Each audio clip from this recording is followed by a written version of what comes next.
اعوذ باللہ من الشیطان الرجیم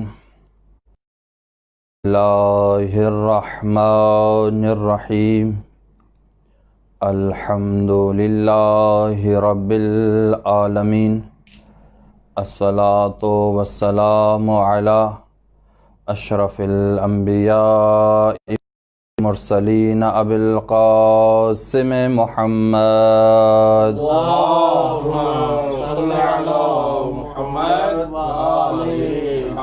وآلہ طیبین الطاہرین المعصومین المظلومین المنتخبین المنتجبین اما بعد فقد قال اللہ تبارک وتعالی فی محکم کتابہ المجید بسم اللہ الرحمن الرحیم لقد ارسلنا رسلنا بالبینات وانزلنا معهم الکتاب والمیزان لیقوم الناس بالقسط وانزلنا الحدید فیہ بعث شدید صلوات اللہم صل علی محمد وآلہ محمد.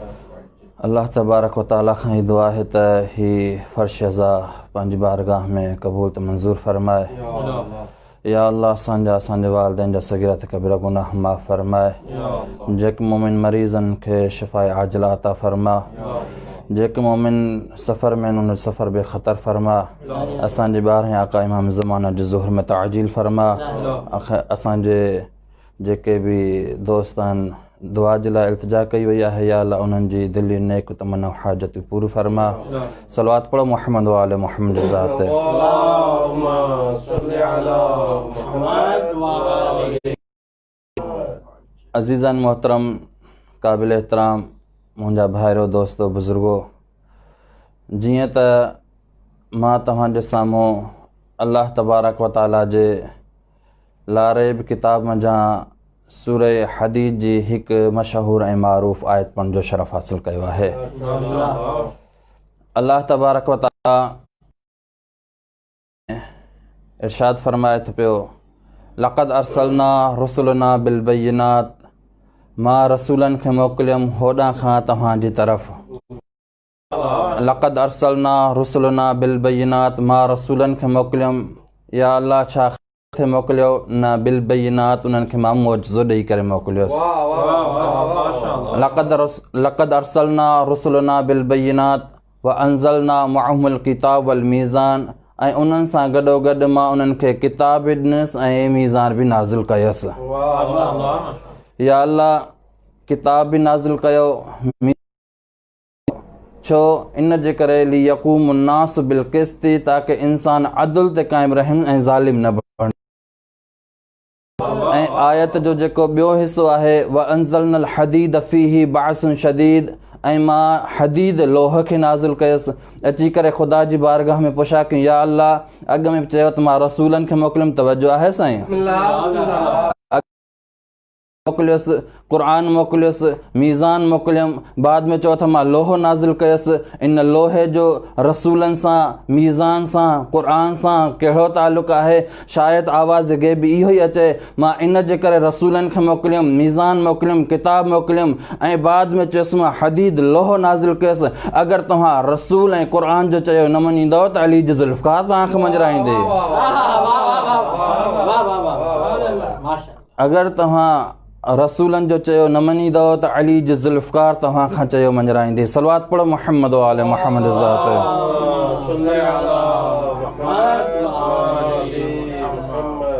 अल्लाह तबारक व ताला हिन क़ुरान मजीद में इन सूरह हदीद जी जेका मशहूर आयत आहे इन ॿुधाए त मां तव्हांजी तरफ़ रसूलनि खे मोकिलियुमि ऐं जेको मुंहिंजो मौज़ू आहे उहो आहे क़ुरान व हादी व हिदायत.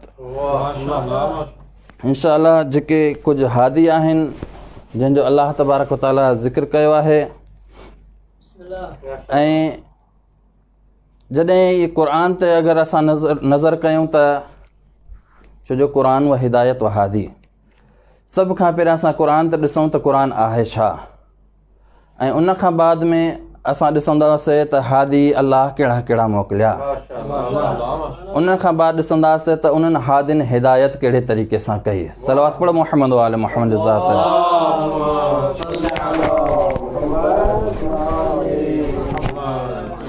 वरी बि सलावत पढ़ो मोहम्मद वाले मोहम्मद ज़ात है। اللهم صل على محمد وآل محمد ही क़ुरान उहो क़ुरान आहे, उहो किताब आहे जंहिंजे लाइ अल्लाह तबारक व तआला इब्तिदा में ई फरमाए छॾियो ज़ालिकल किताबु ला रैब फ़ीही हुदल लिल मुत्तक़ीन। ही उहो किताब आहे जंहिंमें ज़र्रे बराबर बि शक ऐं शुबो कोन्हे को। ही उहो किताब आहे जंहिंमें ज़र्रे बराबर शक ऐं शुबो कोन्हे को। ऐं अल्लाह जे नबी जे लाइ फरमाईं जेको इन किताब खे पहुचाइण वारो आहे, जेको इन किताब जो रहनुमा आहे, जेको असां ताईं पहुचाइण वारो आहे, उन जे लाइ अल्लाह तबारक ताला फरमाए छॾियो व नज्म इज़ा हवा मा ज़ल्ल साहिबुकुम मा गवा व मा यंतिक़ु अनिल हवा इन हुवा इल्ला वहयुन युहा। ही नबी ओसी ताईं पंहिंजा लब न चोरींदो आहे जेसिताईं मां वही नाज़िल न करे छॾियांसि। जॾहिं अल्लाह जे तरफ़ां इहो हुकुम थियो त ही नबी ओसी ताईं पंहिंजा लब न चोरींदो आहे, ओसी ताईं ॻाल्हाईंदो न आहे जेसि ताईं मां वही नाज़िल न कयां, त माण्हुनि एतिराज़ु कयो छा ही पंहिंजे तरफ़ां ॻाल्हाए थो या अल्लाह जे तरफ़ां? ही किताब जेको पहुचाए थो पियो छा ही पंहिंजे तरफ़ां असांखे ॿुधाए थो पियो या ही वाक़ई अल्लाह जे तरफ़ां आहे? जॾहिं इहे माण्हुनि जा इश्काल नबी ताईं पहुता तवजो आहे साईं? जॾहिं इहे इश्काल सभु नबी त जेके थियनि पिया उहे नबी ताईं पहुता, पोइ नबी दुआ घुरी त अल्लाह जे तरफ़ां वरी आयतूं नाज़िल थियूं ऐं अल्लाह तबारक व तआला उन्हनि जे लाइ जवाबु मोकिलियो ऐं नबी तूं इन्हनि खे चओ कुल इन इज्तमअतल इंसु वल जिन्न अला अन यातू बिमिस्लि हाज़ल क़ुरआन ला यातून बिमिस्लि। ऐं नबी तूं इन्हनि खे चओ जेके चवनि था ही नबी पंहिंजे तरफ़ां ॻाल्हाए थो, तव्हां बि अहिड़ो किताब आणे ॾेखारियो, तव्हां बि अहिड़ो किताब आणे ॾेखारियो। अगरि तव्हां में एतिरो ई वाक़ई दम आहे जेको चओ था नबी पंहिंजे तरफ़ां ॻाल्हाए थो, ही अलाह जे तरफ़ां न आहे, अगरि तव्हां जिन ऐं इंस मिली करे बि इन जहिड़ो किताब आणे सघो था त आणियो, लेकिन उहे जिन इंस मिली करे बि किताब क़ुरान जहिड़ो न आणे सघिया। अल्लाह पंहिंजी दावा खे अञा घटि करे चए थो कुल फ़ातू बि अशर सूरन बि मिस्लिही। ए नबी तूं इन्हनि खे चओ पूरो क़ुरान नथा आणे सघनि त 10 सूरतियूं आणे ॾेखारियो। पूरो क़ुरान नथा आणे सघो त 10 सूरतियूं उन जहिड़ी मिसल आणे सघो था त आणियो, लेकिन जॾहिं उहे पूरो क़ुरान न आणे सघिया, 10 सूरतूं बि न आणे सघिया, अल्लाह पंहिंजी दावा खे अञा घटि करे थो ऐं सूरह बकरा में इरशाद फरमाए थो व इन कुंतुम फी रैबि मिम्मा नज़्ज़लना अला अब्दिना फ़ातू बिसूरतिन बिमिस्लिही वदू शुहदाकुम मिन दूनिल्लाहि इन कुंतुम सादिकीन। ए नबी तव्हां हिननि खे चओ पूरो क़ुरान नथा आणे सघनि त 10 सूरतियूं आणनि। जॾहिं 10 सूरतूं बि न आणे सघिया, अल्लाह पंहिंजी दावा खे घटि करे चए थो त पूरी सूरत पूरो क़ुरान न खपे मूंखे, 10 सूरतूं बि न खपनि। अगरि तव्हां पंहिंजी दावा में सचा आहियो त हिकिड़ी सूरत ई हाणे ॾेखारियो। जॾहिं इहे जेके नबी ते एतिराज़ कनि पिया नबी ही पंहिंजे तरफ़ां ॻाल्हाए थो अल्लाह जे तरफ़ां न आहे, त अल्लाह चए पूरो क़ुरान जहिड़ो किताब आणे ॾेखारियो, न आणे सघिया। पंहिंजी दावा खे घटि कयनि 10 सूरतियूं आणे न आणे सघिया। अल्लाह तबारक तआला हिकु सूरत आणियो, लेकिन उहा हिकु सूरत बि न आणे सघिया। जॾहिं असां पूरे क़ुरान जो मुतालो कयोसीं त क़ुरान मजीद में सभ खां वॾी सूरत नज़र अचे पई सूरह बकरा ऐं सभ खां नंढी सूरत नज़र अचे पई सूरह कौसर। अल्लाह तबारक तआला ॿुधाइण इहो थो चाहे त मूंखे पूरो क़ुरान न खपे, 10 सूरतुनि जहिड़ी मिसल न खपनि, सूरह बकरा बि न खपे। अगरि तव्हां पंहिंजी दावा में सचा आहियो त सूरह कौसर जहिड़ी सूरत हाणे ॾेखारियो। मां पंहिंजे अल्फाज़नि खे तब्दील करे ईअं करे चवां जॾहिं ही पूरो किताब क़ुरान न आणे सघिया, 10 सूरतूं बि न आणे सघिया, सूरह बकरा जहिड़ी सूरत बि न आणे सघिया, सूरह कौसर जहिड़ी बि न आणे सघिया, त पोइ साहिब कौसर काॾा आणींदा इहे? हीअ किताब ऐं हिन किताब जे लाइ ॾिसूं त हाणे अल्लाह तबारक व तआला इन ई क़ुरान मजीद जे लाइ इरशाद फरमाए थो पियो सूरह वाक़िया में फला उक़्सिमु बिमवाक़िन नुजूम व इन्नहु लिक़समुन लौ तअलमून अज़ीम व इन्नहु लक़ुरआनुल करीम। ही क़ुरान करीम आहे, ही क़ुरान करीम आहे। अॻ में अल्लाह तबारक व तआला उन्हनि सभिनीनि इतराज़नि जा जवाब ॾेई करे तव्हां नथा आणे सघियो, हाणे क़ुरान जी तारीफ़ जी तरफ़ अचे थो पियो। ही क़ुरान करीम आहे त ख़बर पई त ही क़ुरान करीम आहे। हाणे अची करे ख़ुदा जी बारगाह में इल्तिजा कयूं या अल्लाह ही क़ुरान करीम आहे, भला जंहिंजे दिलि ते नाज़िल कंदो उहो केरु हूंदो?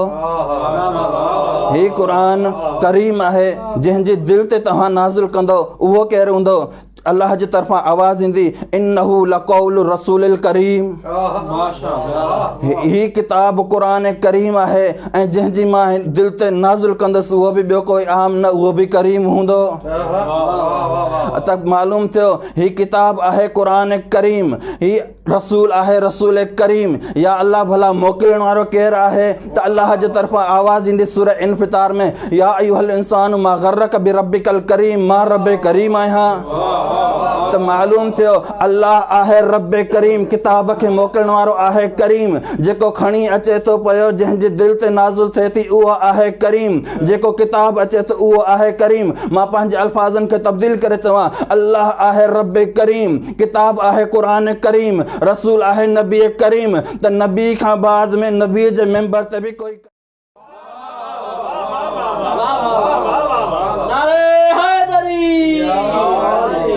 नबी खां बाद में नबी जे मेंबर ते बि कोई करीम ई अचणु खपनि अल्लाह तबारक व तआला इन सूरत जे लाइ इन क़ुरान जे लाइ लफ़्ज़ करीम इस्तेमालु कयो लेकिन कीअं इस्तेमालु कयईं अॻ में कसमूं खणी करे क़ुरान जे करीम हुजण जी गवाही ॾिए थो पियो फला उक़्सिमु बिमवाक़िअ नुजूम मूंखे कसम आहे सितारनि जी उन जॻह जी जिथे सितारा वाक़िअ थियनि था पिया ही क़ुरान करीम आहे क़ुरान जे करीम हुजण जी गवाही अल्लाह तबारक व तआला सितारनि जी कसम खणी गवाही ॾिए थो पियो तवजो आहे साईं ऐं इहा मुंहिंजी रवैश रही आहे जेका बि तकरीर कंदो आहियां क़ुरान मज़ा ई कंदो आहियां छो जो असां उन्हनि जा मुरीद न आहियूं जंहिं चयो त असां फ़क़ति क़ुरान ई काफ़ी आहे हदीसूं बि पढ़ी सघां थो लेकिन उन्हनि जे लाइ मां फ़क़ति क़ुरान मां ई पढ़ंदुसि अल्लाह तबारक व तआला करीम हुजण जी क़ुरान जे करीम हुजण जी गवाही ॾिनी सितारनि जो कसम खणी फला उक़्सिमु बिमवाक़िअ नुजूम मूंखे कसम आहे सितारनि जो उन जॻह जी जिथे सितारा वाक़िअ थियनि था पिया ही क़ुरान करीम आहे त क़ुरान जी करीम हुजण जी गवाही अल्लाह सितारनि सां खणी करे गवाही ॾिनी आहे हाणे ख़ुदा जी बारगाह में इल्तिजा कयूं या अल्लाह करीम जी क़ुरान जे करीम हुजण जी गवाही तव्हां सितारनि जी कसम खणी करे ॾिनी आहे भला जंहिंजे दिल ते नाज़िल कंदो उन जी तारीफ़ कीअं कराईंदो तव्हां जंहिंजे दिल ते ही क़ुरान नाज़िल कंदो त उन जो तव्हां तारीफ़ कीअं कराईंदो चए परेशान थियण जी ॻाल्हि कोन्हे सूरह नजम पढ़ो व नजम इज़ा हवा मा ज़ल्ल साहिबुकुम मा गवा व मा यंतिकु अनिल हवा इन हुवा इल्ला वहयुन युहा मूंखे कसम आहे सितारे जो ओसि ताईं नबी पंहिंजे लब न चोरींदो आहे जेसि ताईं मां वही नाज़िल न कयांसि त मालूम थियो अल्लाह किताब जे करीम हुजण जी गवाही ॾिनी सितारनि जे ज़रिए सां नबी जे करीम हुजण जी गवाही तारीफ़ कराए थो पियो सितारनि जे ज़रिए सां अल्लाह क़ुरान जो तारीफ़ कराए सितारनि जे ज़रिए सां नबी जो तारीफ़ कराए सितारनि जे ज़रिए सां या अल्लाह जेको हिन किताब खे मोकिलण वारो आहे उन जी तारीफ़ कीअं कंदो या अल्लाह तव्हां पंहिंजो तारीफ़ कीअं कराईंदो जे परेशान थियो न सूरह रहमान पढ़ो अर रहमान अल्लमल क़ुरान ख़लक़ल इंसान अल्लमहुल बयान अशम्सु वल क़मरु बिहुस्बान व नजमु व शजर यसजुदान मां अल्लाह उहो आहियां जिते सितारा सजदो कनि था पिया मां अल्लाह उहो आहियां जंहिंखे सितारा सजदो कनि था पिया त मालूम थियो अल्लाह रब करीम उहा ज़ात आहे जंहिंखे सितारो सजदो कनि था पिया नबी जी तारीफ़ कराई सितारनि जे ज़रिए सां क़ुरान जो तारीफ़ कराई सितारनि जे ज़रिए सां या अल्लाह ही नबी क़ुरान ॾेई करे जॾहिं दुनिया में हलिया वेंदा जंहिंजे जेको हक़ीक़ी वारिस हूंदो हादी हूंदो उन जो तारीफ़ कीअं कराईंदो शायदि आवाज़ खे बि इहो ई अचे ख़ामोश मां पंहिंजो तारीफ़ करायमि सितारनि जे ज़रिए सां नबी जो तारीफ़ करायमि सितारनि जे ज़रिए सां क़ुरान जो तारीफ़ करायमि सितारनि जे ज़रिए सां हाणे सितारनि सां ॻाल्हियूं न हलंदियूं उहे सितारा मां अली जे दरवाज़े ते नाज़िल करे ॾींदुसि उहे सितारा मां अली जे दरवाज़े ते नाज़िल करे ऐं हाणे जेका मां तव्हांजे साम्हूं आयत पढ़ियसि सरनामे कलाम लक़द अरसलना रसूलना बिल बय्यिनात मां रसूलनि खे मोकिलियुमि ॾिसूं त रसूलनि खे अल्लाह तबारक व तआला कहिड़नि कहिड़नि नबियुनि खे मोकिलियो जेके हादी आया लक़द अरसलना रसूलना बिल बय्यिनात व अंज़लना मअहुमुल किताब वल मीज़ान किताब जो तारुफ़ थी वियो या अल्लाह कहिड़ा कहिड़ा रसूल मोकिलियो जेके हिदायत करण वारा जे पढ़ो सूरह अनाम आयत नंबर 84 85 86 87 ताईं इन्हनि जॾहिं आयतुनि जो असां मुतालो कंदासीं त असांखे उहे हादी नज़र ईंदा। तवजो आहे साईं? उहे हादी नज़र अची वेंदा जेके हिदायत करण वारा आहिनि। त अल्लाह तबारक व तआला इरशाद फरमायो ववहबना लहू इसहाक व याकूब कुल्लन हदैना नूहन हदैना मिन क़ब्ल व मिन ज़ुर्रियति दाऊद व सुलेमान व अय्यूब व यूसुफ व मूसा व हारून कज़ालिक नजज़िल मुहसिनीन व ज़करिया व यहया व ईसा व इलियास कुल्लम मिनस सालिहीन व इस्माइल व यसा व यूनुस व लूतन व कुल्लन फज़्ज़लना अलल आलमीन व मिन आबाहिम व ज़ुर्रियातिहिम व इख़वानिहिम वज्तबैनाहुम व हदैनाहुम इला सिरातिल मुस्तक़ीम। अल्लाह तबारक व तआला फरमाए त पे ॿुधो मां कहिड़ा कहिड़ा हादी मोकिलियमि ऐं कहिड़ा कहिड़ा हिदायत करण वारा मोकिलियमि। कंहिं शख़्स जी तरफ़ मां हिदायत जी ज़िम्मेदारी ॾिनी आहे। मां इस्माइल खे मोकिलियमि, याकूब खे मोकिलियमि, नूह खे मोकिलियमि, मूसा खे मोकिलियमि, यूसुफ खे मोकिलियमि, इस्माइल खे मोकिलियमि। तमामु नबियुनि जा नाला खणी करे अल्लाह तबारक व तआला आख़िर में कुल्ली क़ाइदो ॾेई थो छॾे। हाणे जॾहिं बि हिदायत करण वारा ईंदा व मिन आबाहिम व इख़वानिहिम व ज़ुर्रियातिहिम, या त हाणे हिदायत करण वारा या त नबी जे अबा मंझां हूंदा या उन जी ज़ुर्रियत मंझां हूंदा या उन जे भाइरनि मंझां हूंदा। न हिते को सहाबी जो नालो आहे न कंहिं सोहरे जो नालो आहे। वमिन आबाहिम व ज़ुर्रियातिहिम व इख़वानिहिम वज्तबैनाहुम व हदैनाहुम इला सिरातिल मुस्तक़ीम। हाणे जॾहिं बि हिदायत करण वारा ईंदा वमिन आबाहिम, या त नबी जे आबा मंझां हूंदा या उन जी ज़ुर्रियत मंझां हूंदा या उन जे इख़वा मंझां हूंदा। हाणे हिते न कंहिं सहाबी जो नालो आहे न ॿिए कंहिंजो। हाणे ॾिसूं त जॾहिं बि हिदायत करण वारो ईंदो या त नबी जे बाबा औलाद मंझां हूंदो या उन जे भाइरनि मंझां हूंदो या उन जे आबा मंझां हूंदो त ॻोल्हियूं असांखे ॿियो कोई बेड़ो नज़र नथो अचे जेको नबी जे आबा मंझां बि हुजे उन जे औलाद मंझां बि हुजे। अगरि कोई नज़र अचे थो त या त अली नज़र अचे थो या त हसनैन नज़र अचनि था पिया। अची करे कंहिं शख़्स सवाल कयो या रसूल अल्लाह इहो कीअं थो थी सघे तव्हां खां बाद में हिदायत करण वारो कोई तव्हांजो भाउ आहे न जेको हिदायत करे? अल्लाह जे नबी चयो त ख़ामोश, केरु थो चए मुंहिंजो भाउ कोन्हे को? तव्हांखे अगरि कोई भाउ नज़र नथो अचे त मां तव्हांखे ॿुधायां त मुंहिंजो भाउ करा। या अली अंत अख़ी फ़ी दुनिया वल आख़िरा, या अली तूं मुंहिंजो भाउ आहे दुनिया में बि ऐं आख़िरत में बि। ऐं जेके चवनि था नबी जी औलाद दुनिया में रही न त फ़क़त ऐं फ़क़त सैयदा ज़हरा सलाम अलैहा रही आहे त नबी खां बाद में हिदायत करण वारो कहंदो चए तव्हां परेशान न थियो, मुंहिंजा हसन हुसैन बचड़ा त आहिनि, उहे हिदायत जे लाइ आहिनि।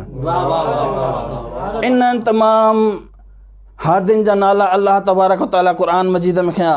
ऐं हाणे ॾिसूं त इन्हनि खां बाद में कोई हादी ईंदो त उन्हनि जो तारफ़ कीअं थींदो, उन्हनि जो सुञाणप कीअं थींदी? अल्लाह तबारक व तआला खां ई पुछा कयूं या अल्लाह तव्हां ई ॿुधायो त हादियुनि इन्हनि नबियुनि खां बाद में असां हादियुनि इहो ईंदो, तव्हांखे परेशान थियण जी ॻाल्हि कोन्हे को। मां अल्लाह महमूद आहियां त हिदायत करण वारो मोहम्मद हूंदो। मां अल्लाह महमूद आहियां त हिदायत करण वारो मोहम्मद हूंदो। मां अगरि करण वारो अली हूंदो, मां आहियां त हिदायत करण वारो हसन हूंदो। अगरि मां क़दीमुल इहसान हिदायत करण वारो हुसैन हूंदो। अगरि मां फातिर समावात वल अर्द आहियां त हिदायत करण वारी फातिमा हूंदी। ऐं आबिद व मस्जूद अगरि तव्हां मूंखे मञींदा त हिदायत करण वारो आबिद सजाद हूंदो। तमामु इल्मनि जो ख़ज़ानो मूं वटि आहे त हिदायत करण वारो बाक़िरुल उलूम हूंदो। असदक़ुल क़ाइलीन जो मां मिस्ताक आहियां त हिदायत करण वारो जाफ़र सादिक हूंदो। ग़ैज़ व ग़ज़ब ते मूंखे कंट्रोल आहे त हिदायत करण वारो मूसा काज़िम हूंदो। रिज़ायत जो मर्कज़ मां आहियां त हिदायत करण वारो इमाम रज़ा हूंदो। सलवात पढ़ो मोहम्मद वाले मोहम्मद ज़ात।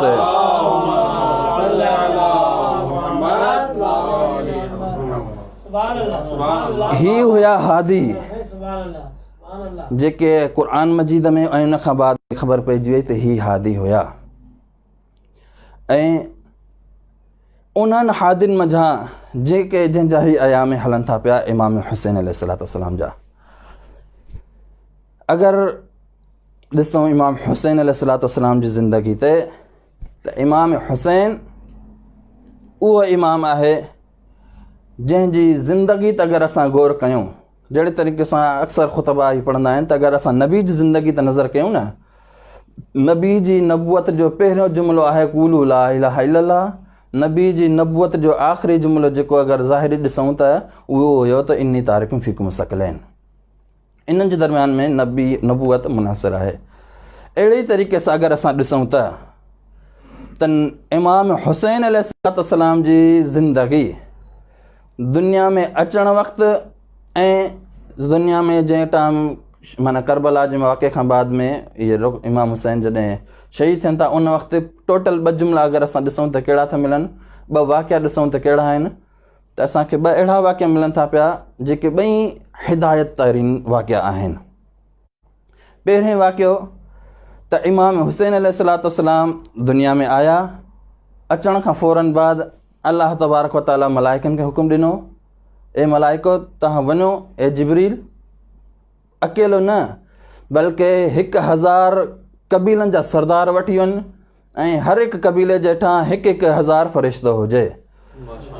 जॾहिं इहे सभु जा सभु फ़रिश्ता आया इमाम हुसैन वटि, त इहो मुख़्तसिर वाक़ियो माना आहे तवील। उन वक़्तु इमाम हुसैन ज़ाहिरी दुनिया ते आयो आहे ऐं मलाइकनि जो नुज़ूल थियो आहे ऐं अचण सां ई सभ खां पहिरां जेको थियो आहे कमु उहो आहे इमाम हुसैन कंहिं फ़रिश्ते खे शफ़ा ॾिनी आहे। इमाम हुसैन फ़रिश्ते खे अची शफ़ा थो ॾे, यानी शफ़ा जो मक़सदु इहो आहे त जेको बि कंहिंखे अगरि कोई उज़्र हुजे, काई परेशानी हुजे, त इमाम हुसैन दुनिया में अचण सां ई मुश्किल खुशा जो फ़र्ज़न मुश्किलूं दूर थो करे। ऐं दुनिया में ज़ाहिरी अगरि ॾिसूं त इमाम हुसैन जॾहिं करबला में पहुता, करबला में पहुचण खां बाद में बि इहो 7, 8, 9 तारीख़ ज़िंदगी जा आख़िरी लम्हा, आख़िरी अयाम, त इमाम हुसैन असांखे इहो ई दर्स ॾिए थो त ज़िंदगी में अचण वक़्तु बि मां कंहिं परेशान हाल जी फ़रिश्ते जी परेशानी दूर थो कयां ऐं अगरचे मुंहिंजे ज़िंदगी जा आख़िरी अयाम आहिनि, चाहे केतिरो ई गुनाहगार हुर छो न हुया, छो त ॾिसो मां हुनखे हुर ऐं आज़ादु थो करे छॾियां। इमाम हुसैन अलैहिस्सलाम असांखे इहो दर्स ॾिए थो त तव्हां मूं वटि अचो ऐं तव्हां कंहिं शइ जी तलब कयो त मां उहे तव्हांखे अता कयां। जहिड़े तरीक़े सां मुख़्तलिफ़ 3 वाक़िया मिलनि था पिया त मुख़्तलिफ़ जॻहनि ते, त इमाम हुसैन जी ज़िंदगी में 3 अहिड़ा वाक़िया थिया जंहिंजे लाइ रसूल ख़ुदा ॿुधायो त हिकु फ़रिश्तो अची करे रसूल ख़ुदा चए थो तूं इन इमाम हुसैन जे पंहिंजे परनि खे इमाम हुसैन जे जिस्म सां मस कर, लेकिन ॿिए फ़रिश्ते खे अलाह जो नबी हुकुम फरमाए थो त तूं हाणे इमाम हुसैन सां मस न कर बल्कि उन जे पींघे सां मस कर त अलाह तोखे पर अता कंदो। लेकिन 3 फ़रिश्ते जे लाइ इहो थिए थो तूं न इमाम हुसैन सां मस कर न पींघे सां मस कर, बल्कि तूं जिथे बीठो आहे उतां ई दुआ घुर, इन इमाम हुसैन जो वास्तो ॾेई करे अलाह तुंहिंजी उहा शिफ़ा थी वेंदी। अची करे अलाह जे नबी खां पुछा कयूं या रसूलल्लाह ही 3 वाक़िया, ही 3 मरहला असां ॾिसूं था पिया, 3 में मुख़्तलिफ़ जिहतूं नज़र अचनि थी पियूं, त शायदि अलाह जो नबी असांखे इहो ई फरमाइणु चाहे थो पियो त हिकु मरतबा मां फ़रिश्ते खे चयुमि त वञी इमाम हुसैन सां मस कर, ॿियो मरतबो चयुमि त इमाम हुसैन जे झूले सां मस कर, 3 मरतबो चयुसि त फ़क़ति तूं वञी दुआ घुर। त अलाह जो नबी ॿुधाइण इहो थो चाहे त अगरि तव्हां इमाम हुसैन जॾहिं हिन दुनिया में न रहे ऐं तव्हांखे काई हाजत पइजी वञे, अगरि तव्हां इमाम हुसैन जी दौर जा आहियो त वञो इमाम हुसैन सां मस कयो, तव्हांजी मुश्किलूं दूर थी वेंदियूं। अगरि इमाम हुसैन जी ज़िंदगी खां बाद में तव्हांखे काई मुश्किलात पेश अचे, अचो करबला जी सरज़मीन ते इमाम हुसैन जे ज़रिए सां मस कयो, तव्हांजी मुश्किलूं दूर थी वेंदियूं। अगरि तव्हां कंहिं दूर इलाइक़े जा माण्हू आहियो, इमाम हुसैन जी क़बर ताईं नथा पहुची सघो, ओॾां ई करबला जी तरफ़ मुंहुं करे दुआ घुरो त अलाह तव्हांजी उहा दुआऊं पूरी करे छॾींदो।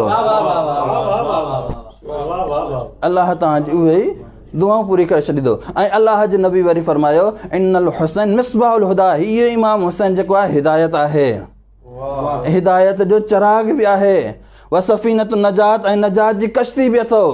अची करे या रसूलल्लाह ही 2 शयूं तव्हां ॿुधायो, हिकु चिराग ॿियो कश्ती, इन जो कमु अॻु में ॾिसूं त छा आहे चिराग ऐं कश्ती जो। अगरि असां ज़ाहिरी ॾिसूं त चिराग जो बि कमु उहो ई आहे जेको कश्ती जो आहे, कश्ती जो कमु बि उहो ई आहे जेको चिराग जो कमु आहे। चिराग जो कमु इहो आहे अगरि तव्हां कंहिं ज़मीन ते रहो था पिया ऐं गुमराही में आहियो, ऊंधाई में आहियो, त उन चिराग जे ज़रिए सां हिदायत वठी सघो था, रस्तो काॾे आहे। ऐं अगरि सफ़ीने जो कमु बि इहो ई आहे, अगरि तव्हां कंहिं समंदर में कंहिं समुंड में गुमराही जे आलम आहे, नजात आहे, त उन खां नजात वठी सघो था पिया। त अलाह जे नबी असांखे इहो ई फरमाइणु चाहे थो पियो इन्नल हुसैन मिसबाहुल हुदा व सफ़ीनत नजात, अगरि तव्हां ज़मीन ते रहो था पिया, तव्हांखे काई मुश्किलात पेश अचे त बि हुसैन वटि अचो, अगरि तव्हां पाणी में गुमराही में हुजो तव्हां बि तव्हां हुसैन जो वास्तो ॾियो, अलाह तव्हांजी मुश्किलूं दूर करे छॾींदो। ही आहे हुसैन। ऐं इमाम हुसैन अलैहिस्सलाम जॾहिं सरज़मीन करबला ते पहुता,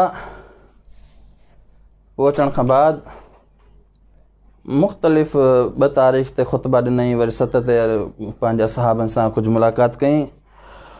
बस दोस्तो भाइरो बुज़ुर्गो, ही उहो इमाम हुसैन आहे जो ख़याम हुसैनी में 7 मुहर्रम ते थियो पाणी बंदि ऐं इमाम हुसैन हिकु गुरबत जी सदा ॾिनी, हल मिन नासिर यंसुरना, आहे को मूं ग़रीब हुसैन जी मदद करण वारो। अज़ादारो, ही उहा सदा हुई जंहिं सदा ते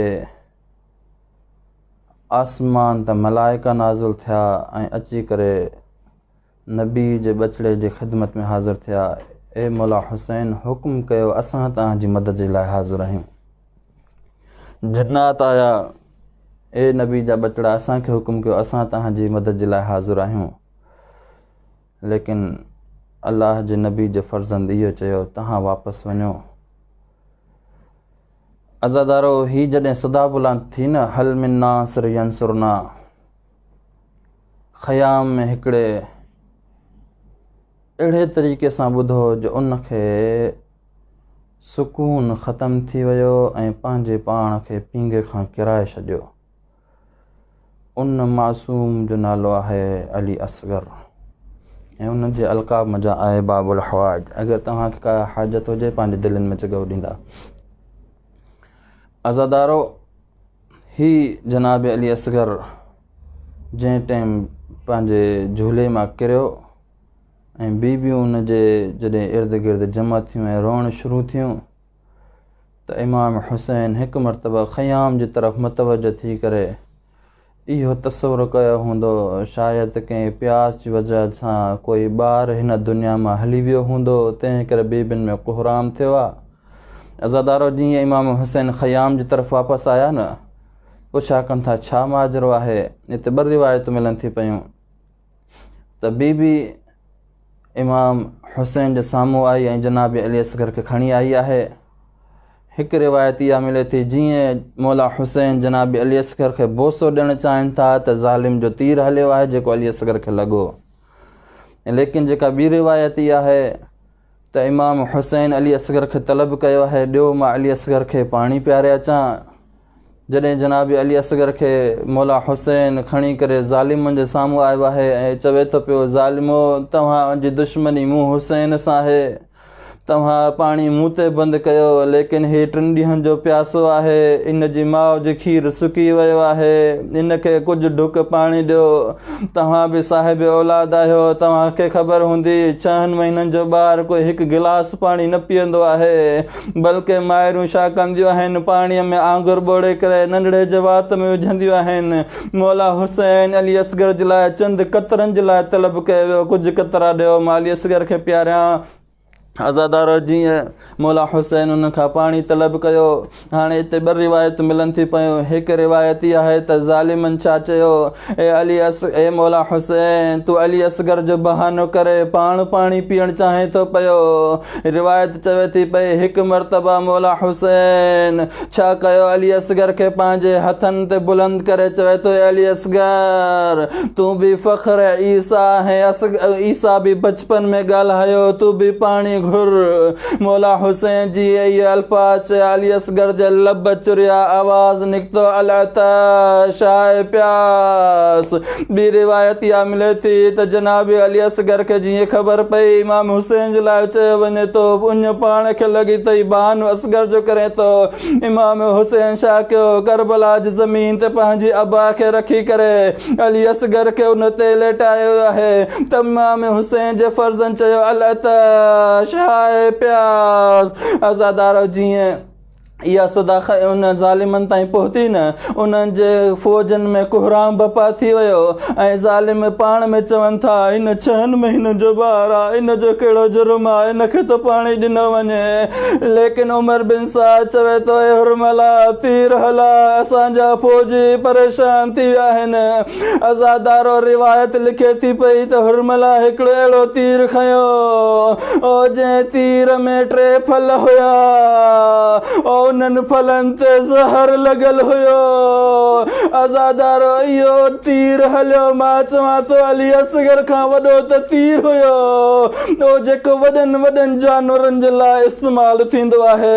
अज़ादारो जीअं तीर अली असगर खे लॻो, रिवायत चवे थी मिनल उज़न इला उज़न, अली असगर खे हिकिड़े कन खां लॻो ॿिए ते पहुतो। ऐं हिकु रिवायत चवे थी पई इमाम हुसैन जे हथनि ते जॾहिं अली असगर हुयो, अली असगर जे गल में अची करे तीर लॻो आहे। मौला हुसैन खून हथनि में भरे करे आसमान जी तरफ़ उछलायो। अज़ादारो इन जॾहिं इमाम हुसैन अली असगर जी शहादत खां बाद जॾहिं ख़याम में खणी अचे थो पियो, तारीख़ वारा लिखनि था पिया त इमाम हुसैन 9 मरतबा ख़याम में दाख़िल थियणु चाहे थो लेकिन दाख़िल नथो थी सघे। अज़ादारो वरी वापसि अचे थो, वरी दाख़िल थियणु चाहे थो, हिकु मरतबा चए इन्ना लिल्लाहि व इन्ना इलैहि राजिऊन। इमाम हुसैन ख़याम में दाख़िल थियो। अज़ादारो जीअं ख़याम में दाख़िल थियो न, बीबी सकीना रोड़ंदी आई बाबा छा अली असगर पाणी पी आयो आहे। मौला हुसैन चयो अली असगर हाणे आबे कौसर पीअंदो। जीअं मौला हुसैन बीबिन जे साम्हूं अली असगर खे पेश कयो ऐं उन खां बाद में इन मज़लूम करबला छा कयो, पंहिंजी तलवार जे ज़रिए सां ख़याम जी पुश्त ते हिकिड़ी नंढड़ी क़बर ठाहे करे अली असगर खे लेटायईं। मां चवंदो हाय गुरबत हुसैन तुंहिंजी, जो 4 महीननि जे पंहिंजे बचड़े जी क़बर पाण ठाहे थो। जीअं मौला हुसैन जनाब अली असगर खे क़बर ते लेटायो। मां चयो अल्लाह इहो कीअं मौला हुसैन कीअं ॾिठो हूंदो जो पंहिंजे बचड़नि जे पेरनि खां मिटी विझंदे विझंदे जंहिं टाइम सर ताईं पहुतो, हिकु मरतबो आसमान जी तरफ़ मुंहुं कयईं, चई या अल्लाह मुंहिंजी कुर्बानी क़बूल कजां। इमाम हुसैन जनाब अली असगर खे दफ़न कयो। दफ़न करण खां बाद में अज़ादारो जीअं ज़ालिमनि जो हुकुम थियो करबला जे शुहदा जा सर तन खां जुदा कया वञनि। मां चवां अली असगर उहो शहीद आहे जेको हिकु मरतबा न 2 मरतबा न 3 मरतबा शहीद थियो आहे, 3 मरतबा क़त्ल कयो वियो आहे। हिकु मरतबो हुरमला जे तीर सां, 2 मरतबो जॾहिं उमर बिन साद हुकुम ॾिनो शुहदा त 72, लेकिन उन जो सर किथे आहे जंहिंजे अल-अतश जी सदा ते असांजा फ़ौजी परेशान थी विया। चवनि था असां ॾिठोसीं ख़याम जी पुश्त ते इमाम हुसैन उनखे दफ़नाए पियो। ज़ालिम चयो नेज़ा खणो करबला जी ज़मीन में हणंदा रहो, ओ जिते अली असगर हूंदो निकिरी ईंदो। हिकिड़ो ज़ालिम अहिड़ो हुयो जे करबला जी ज़मीन में नेज़ो निकितो, जनाबी अली असगर जी लाश जीअं जनाबी अली असगर जी लाश ज़मीन खां निकिती न, तारीख़ वारा लिखनि था पिया ऐं मां पंहिंजे उस्ताद बुज़ुर्गवार खां बि इहो जुमिलो ॿुधुसि त उहो फरमाए थो पियो त अली असगर खे जंहिं टाइम तीर लॻो न 3 फलनि वारो ऐं ॿियो मरतबो नेज़ो बि लॻो जनाबी अली असगर खे, उहो उस्ताद फरमाए थो पियो मां इहे तारीख़ में पढ़िया त जनाब अली असगर जो सर खां तन ईअं जुदा कयो कि न तलवार जी ज़रूरत हुई न के फल जी ज़रूरत हुई। अली असगर इमाम हुसैन जे बचड़े जे सरनि खां वारनि खां पकड़े करे तन खां पकड़नि, जीअं थोरो छिके वियो सर तन खां जुदा थी वियो ऐं उन जनाब अली असगर जो सर बि नेज़े ते बुलंद कयो वियो।